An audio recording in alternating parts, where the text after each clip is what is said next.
शुरुआत होती है एक ऐसी जगह को दिखाने से जहाँ पर रिचुअल यानी जादू वगैरह किए जाते हैं। यहाँ एक आदमी जो एक कंपनी का वर्कर था, उस पर जादू किया जाने वाला था। आसपास एक गर्ल था जो काला जादू करती थी। उन्होंने काली रंग के हुड्स पहने हुए थे और वर्कर को भी बांधा हुआ था। तभी वो वर्कर के चेहरे पर मास्क पहनाती है, जिसके बाद हथौड़ी से उसके मास्क पर वार किया जाता है। उसका पूरा ही चेहरा कुचला गया, जिस वजह से उसकी मौत हो जाती है। ये कल्ट कुछ मंत्र करने लगी, जो देखने से लग रहा था कि ये शैतान को इंसानों की कुर्बानी देते हैं, और इस वर्कर को मारकर भी इन्होंने ऐसा ही किया। इसके बाद हम एक रिपोर्टर लड़की को देखते हैं जिसका नाम कार्मेन था, और अब से हम कार्मेन को मैं कहकर बुलाएंगे। अब कार्मेन यानी मैं हमेशा अपने काम में मसरूफ रहा करती थी। मुझे नई कहानियों की तलाश थी। मेरी इसी आदत की वजह से मेरा दोस्त खुश नहीं था, क्योंकि मैं उसे वक्त नहीं दे पाती थी। मेरा दोस्त मुझे कहने लगा कि कार्मेन जरा मेरे साथ भी कुछ वक्त गुजार लिया करो, जिस पर मैंने उसे कहा कि देखो मुझे अपना काम बहुत प्यारा है, अगर मैंने इस पर ध्यान नहीं दिया तो ऐसे तो मेरा फ्यूचर, मेरे प्लान्स, ख्याल सब बर्बाद हो जाएंगे। जो बात मेरे दोस्त को बुरी लग गई। फिर जब मुझे उस वर्कर के लापता होने की खबर मिली तो मैं अपने बॉस के पास गई। अब वो हमारे ही कंपनी का वर्कर था। मैंने बॉस को उसके लापता होने की कहानी सुनाई। ये भी बताया कि वो जिस इलाके में घूमने गया था वहाँ और भी बहुत सारे टूरिस्ट गायब हुए हैं, जो वहाँ घूमने आए थे। सबके सामान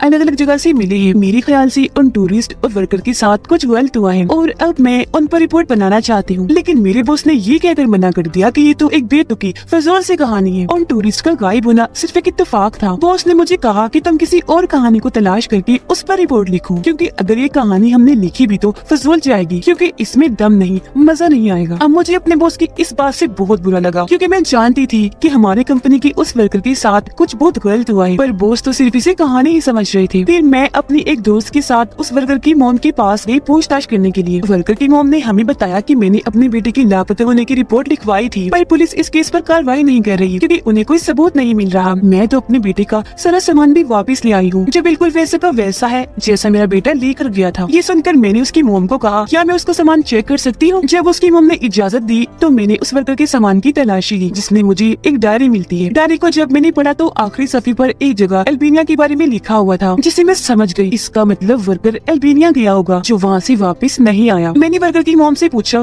क्या आपके बेटे की डायरी मैं अपने पास रख सकती हूँ? मुझे कुछ छानबीन करनी है, जिस पर उसकी मोम मुझे इजाजत दे देती है। गाड़ी में आकर मैंने अपनी दोस्त को बताया कि वर्कर के लापता होने की सच्चाई अल्बानिया में छुपी हुई है और अब हम वहाँ जाएंगे छानबीन करने के लिए। ये केस मेरे दिमाग में बैठ गया। रात को जब मैं अपने कमरे में थी तो अचानक मेरी कमरे की खिड़की खुल गई। मुझे अजीब सा लगा, पर जब मैं खिड़की बंद करके मुड़ी तो मुझे वर्कर की आत्मा दिखी, जिसकी हालत बहुत खराब थी। आंखों से खून आ रहा था। वो चिल्लाकर मुझे कहता है कि दूर रहो मुझसे, मेरे बारे में मत सोचो। ये देख मैं बहुत डर गई। अचानक मेरी आंख खुल गई। तब मेरी सांस में सांस आई कि मैं तो बस एक सपना देख रही थी। अगले दिन मैंने अपने दोस्त के पास जाकर उससे माफी मांगी अपने बुरे बर्ताव के लिए, और उससे पूछा, क्या तुम मेरे साथ अल्बानिया चलोगी? पर उसने मना कर दिया, ये कहकर कि ना बेना, मैं तुम्हारे साथ बिल्कुल नहीं जाऊंगा, क्योंकि मैं जानता हूँ तुम मुझे अपने मतलब के लिए ही साथ लेकर जा रही हो। इसके बाद अगले दिन जब मैं ऑफिस गई तो मेरे बॉस ने मुझे एक टॉपिक जो एक कहानी थी वो देकर कहा कि तुम इस पर रिपोर्ट बनाओ। लेकिन मैंने क्या किया, उस फाइल को फेंक दिया, क्योंकि मेरे पास एक टॉपिक पहले से ही था जिस पर मैंने रिपोर्ट बनानी थी, यानी वर्कर की। इतनी ही देर में मेरे दोस्त की कॉल आती है। वो कह रहा था, ठीक है कार्मेन, मैं तुम्हारे साथ चलने को तैयार हूँ। जिसके बाद अगले ही दिन हम उस जगह पर जाने के लिए निकल गए। रास्ते में मैं वर्कर की डायरी पढ़ रही थी, जिसमें लिखा था कि रहने के लिए यहाँ कोई होटल नहीं, इसलिए मैं एक बार में रुका हुआ हूँ। वर्कर ने ये भी लिखा हुआ था कि यहाँ एक गांव है जिसके लोग बहुत ही अजीब हैं, और तो गांव में एक जंगल है जहाँ पर बहुत ही अजीब तरह की फोग है, यानी कोहरा। ये गांव वाले सबको वहाँ जाने से मना करते हैं। ये पढ़कर मैं सोच में पड़ गई कि भला वो कौन सी जगह है जिस बारे में वर्कर ने लिखा। अब जब मैं और मेरे दोनों दोस्त उस गाँव में गए तो सच में वहाँ के लोग काफी अजीब थे, क्योंकि वो हमें घूरे ही जा रही थी। ऐसा लग रहा था जैसे उन्हें हमारा यहाँ आना पसंद नहीं आया और वो चाहते हैं कि हम यहाँ से चले जाएं। इसी गांव में हमें एक छोटी लड़की मिलती है जो काफी घबराई हुई थी। मैंने बच्ची से पूछा, बेटा क्या तुम इस गांव में खुश हो? इस पर बच्ची ने साफ साफ कह दिया, नहीं बिल्कुल नहीं। फिर मैंने वर्कर की तस्वीर उसे दिखाकर पूछा, अच्छा क्या आप इसे जानती है? बच्ची तस्वीर को देखकर डर गई, कुछ बताने ही वाली थी कि तभी यहाँ उसके डैड आ गए। वो बच्ची पर गुस्सा करने लगी, डांट कर कहते हैं, यहाँ क्या कह रही हो, और अजनबियों से बात करने से मना किया था ना, अब जाओ यहाँ से। जिस पर बच्ची भी चुपचाप वहाँ से चली गई। उसके डैड का ऐसा बर्ताव देखकर हमें बहुत अजीब लगा, तो हम भी वहाँ से आगे बढ़ गए। आगे एक चर्च देखा जिसके बाहर फादर्स और सिस्टर्स खड़ी थी जो लोगों को दुआएं दे रहे थे। अब चर्च के ऊपर उनका जो साइन लगा था यानी क्रॉस, वो वैसा नहीं था जैसा होता है, जिससे हमें ये समझ नहीं आ रही थी कि सच में ये क्रिश्चियंस है भी या नहीं, या फिर इनका कोई और रिलीजन मजहब है। तभी हमें जंगल के बीचों बीच वो फॉग भी दिख जाती है जिसके बारे में वर्कर ने अपनी डायरी में लिखा था। सच में फॉग यहाँ पाकर हम बहुत हैरान हुए, फिर वहाँ जाने का फैसला करते हैं। लेकिन जब हम निकल रहे थे तो गाँव के लोग आकर हमें रोक लेती है और जबरदस्ती वहाँ से भगा दिया। तो हम अपनी गाड़ी में आकर बैठ गए और इस बारे में बात कर रही थी कि आखिर गांव वाले हमें क्यों रोक रही है, जंगल में क्यों नहीं जाने दे रही। शायद वो हमसे कुछ छुपा रही है, वहाँ कुछ तो ऐसा है जो गांव वाले नहीं चाहती कि हमें उसके बारे में पता लग जाए। मैंने अपने दोस्त को कहा कि बेशक ये लोग हमें मना कर रहे हैं, पर हमें वहाँ जाकर देखना तो चाहिए कि आखिर वहाँ है क्या। जिस पर मेरे दोस्त ने जवाब दिया, देखो ये अच्छा आइडिया नहीं है, तुमने देखा नहीं गाँव वाले कितने भड़के हुए हैं, अगर पकड़े गए तो वो हमें मार देंगे। पर मैंने अपने दोस्त से बार बार जिद की जिस पर वो मान गया और हम उस जगह पर जाने के लिए निकल गए। जब हम लोग वहाँ पहुँचे तो ये देखकर काफी दंग रह गए कि ये फॉग तो आम फॉग की निस्बत काफी घनी और गहरी है। अब मैं उस फॉग के अंदर जाना चाहती थी, लेकिन मेरा दोस्त मुझे रोक लेता है। इस बात को लेकर अभी हमारी बहस चल ही रही थी कि तभी मेरी फीमेल फ्रेंड फॉग के अंदर चली गई। फॉग में जाते ही अचानक वो गायब हो गई। हमने उसके वापस आने का इंतजार किया, लेकिन जब वो वापस नहीं आई तो मैं भी फॉग के अंदर चली गई। फॉग में जाते ही मुझे किसी के होने का एहसास हुआ, ऐसा लग रहा था जैसे कोई मुझे देख रहा हो। बाहर मेरी दोस्त फॉग से निकल आई, लेकिन वो काफी हैरान और परेशान लग रही थी। मेरे दोस्त ने उसकी ऐसी हालत देखकर पूछा कि क्या हुआ, जिस पर उसने कोई जवाब नहीं दिया। फिर मेरे दोस्त ने पूछा कि क्या तुमने अंदर कारमेन यानी मुझे देखा, तो उसने कहा नहीं। फॉग के काफी अंदर जाने पर मुझे एक शैतान की मूर्ति दिखी जो काफी डरावनी लग रही थी। मूर्ति ने अपने हाथ में किसी का दिल पकड़ा हुआ था। मैंने उस मूर्ति की तस्वीर बना ली अपने रिपोर्ट में लगाने के लिए, लेकिन जब मैं दूसरी तरफ से तस्वीर बनाने गई तो ये देखकर काफी डर गई कि मूर्ति का सर भी मुड़कर उस तरफ हो गया है और वो मुझे ही देख रहा है। मेरे होश उड़ गए ये सोचकर कि आखिर इस मूर्ति का सर कैसे मुड़ गया। लेकिन तभी मूर्ति की आंखों से खून आने लगा और उसके हाथ में पड़ा हुआ दिल धड़कने लगता है। ये देखकर मैं बहुत डर गई। तभी आसपास से डरावनी सी आवाजें आना शुरू हो गई। मैं फौरन भागकर फॉग से बाहर आई, बेहद घबराई हुई। मैंने अपने दोस्त से पूछा कि अंदर तुम्हें क्या दिखा, जिस पर उसने भी यही कहा कि एक स्टैचू, एक मूर्ति। हम लोग जब जाने लगे तो बच्ची हमारे पास आकर कहती है कि मैं जानती हूँ वो वर्कर कहाँ है जिसे तुम लोग ढूंढने आए हो। इतना कहती वो हमें एक श्राइन के पास ले आई और कहने लगी कि वो वर्कर अंदर है। हम जब अंदर गए तो वहाँ पर ताबूत जैसी बहुत सारी बॉक्सेस पड़े हुए थे। बॉक्सेस के ढक्कन जैसे हमने हटाई, अंदर लाशें थी जिनकी हालत अब काफी खराब हो गई थी क्योंकि सारी गन सड़ गई थी और उनके चेहरों पर वही अजीब मास्क लगाए हुए थे जो हमने शुरुआत में देखे, जो वर्कर को भी लगाया गया था। इन लाशों में हमें वर्कर की लाश भी मिल गई, जिसे देख हमें लगने लगा कि शायद गाँव के ये सारे लोग एक कल्ट थे जो यहाँ पर आए लोगों इन्हें टूरिस्ट की कुर्बानी शैतान को देते हैं और शैतान को जिसकी मूर्ति फॉग में पड़ी है। तभी हमें पता चला कि वो बच्ची तो यहाँ से भाग गई है दरवाजा बंद करके और उसने हमें यहाँ कैद कर दिया है। लेकिन शुक्र है मेरी दोस्त ने दरवाजा तोड़ दिया और हम वहाँ से बाहर आ गए। लेकिन बाहर आकर हमने देखा कि बहुत सारे लोग इसी तरफ आ रहे हैं हमें पकड़ने के लिए। हम जल्दी से भागे, एक जगह पर आकर छुप जाते हैं। लेकिन यहाँ मेरी दोस्त की तबीयत खराब होने लगी, मगर तभी गाँव वाले यहाँ आकर हमें पकड़ लेते हैं। पहले उन्होंने जमीन पर लिटाकर हम पर पानी फेंका, फिर हाथ बांधकर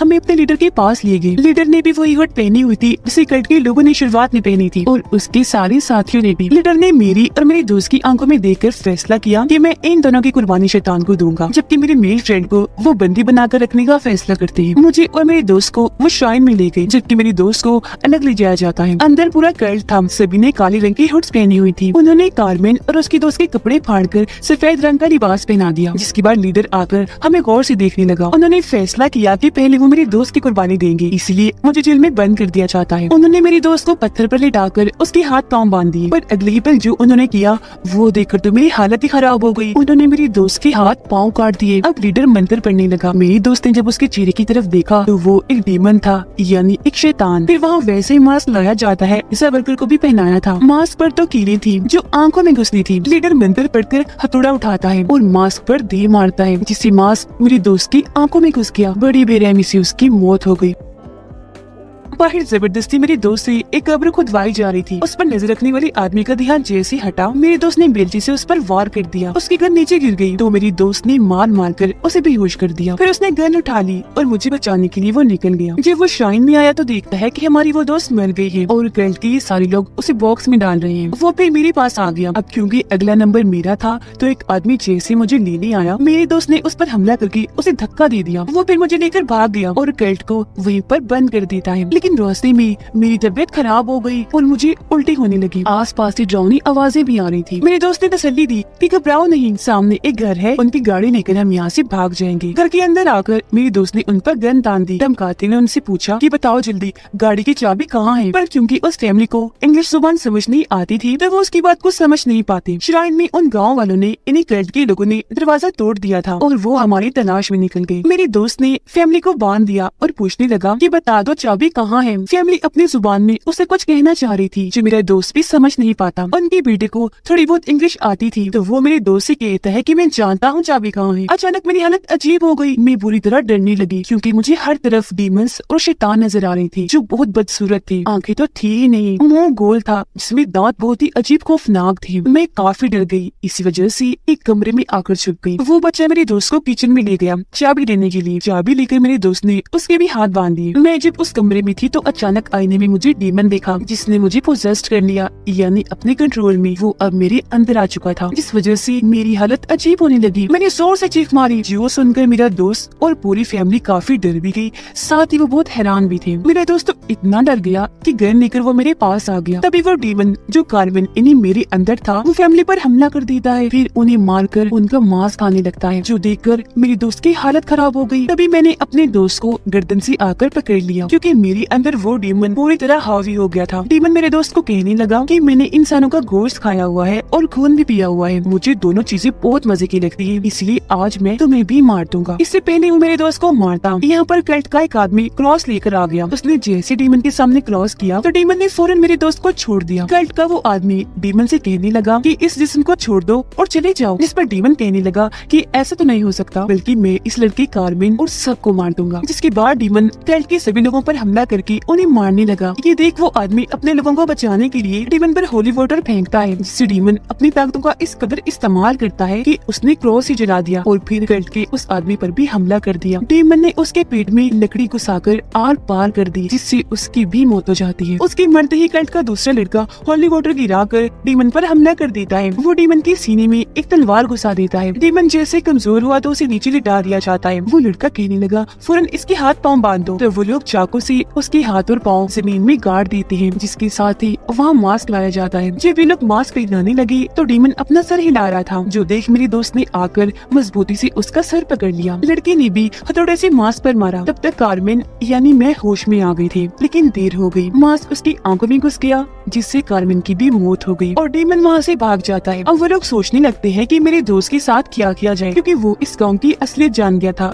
जो बाहर जाकर सबको बता देगा। लेकिन फिर उन लोगों ने अगली सुबह मेरे दोस्त को जाने की इजाजत दे ही दी। जाने से पहले मेरा दोस्त लड़की से सवाल करता है कि आखिर इस गाँव में है क्या। तब लड़का बताने लगा कि हमारे गाँव को एक कर्स्ड शराब मिला हुआ है जो कभी ठीक नहीं हो सकता। जंगल के अंदर फोग में जो मूर्ति है वो खतरनाक शैतान की है, जो भी उसे देख लेता है तो शैतान उसे पोजेस्ट कर लेता है, जैसे कि उसने कार्मेन और उसके दोस्त को किया। यही वजह है कि हम टूरिस्ट को वहाँ जाने से रोकते हैं, पर कुछ टूरिस्ट वहाँ जाकर शैतान की मूर्ति को देख लेते हैं तो शैतान उन्हें पोजेस्ट करके उनके अंदर आ जाता है। इसीलिए हमें रिचुअल करके शैतान को वापस हेल जहन्नुम में भेजना पड़ता है और इस तरह से उस इंसान को भी अपनी जान गंवानी पड़ती है। इसलिए गाँव वाले चाहती थी कि तुम लोग यहाँ से चले जाओ, क्योंकि जब तुम शैतान को देख लोगी तो पोजेस्ट होने की वजह से तुम्हें भी अपनी जान गंवानी पड़ेगी। वर्कर भी इसी गाँव में आया था और मूर्ति को देखने की वजह से ही उसे अपनी जान गंवानी पड़ी। अब ये एक ऐसा कल्ट नहीं था जो जानबूझकर रिचुअल करती थी, बल्कि ये एक रिलीजन ग्रुप कल्ट था। तो ये लोग चाहती थी कि शैतान यहाँ कभी भी ना आए, इस वजह से इन्हें ना चाहते हुए भी वो सब करना पड़ता था। इसी के साथ ये मूवी इधर ही खत्म हो जाती।